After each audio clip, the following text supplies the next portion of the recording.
IRGC के intelligence head की शहादत के बाद ईरान ने ऐसा हमला तेल अवीव पर किया कि तेल अवीव में सिर्फ तबाही नजर आई है। ईरान ने जितनी मिसाइलें तेल अवीव पर दागी, सभी की सभी तेल अवीव पर जाकर गिरी हैं। और तेल अवीव का किस तरह से तेल निकला है देखिए।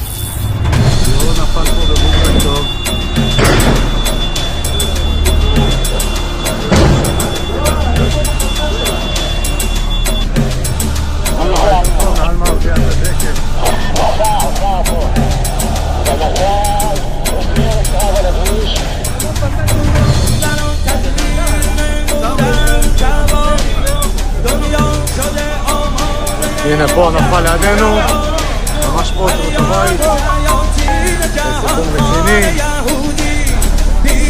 כן, כן, פה, לבית שלי, וואו,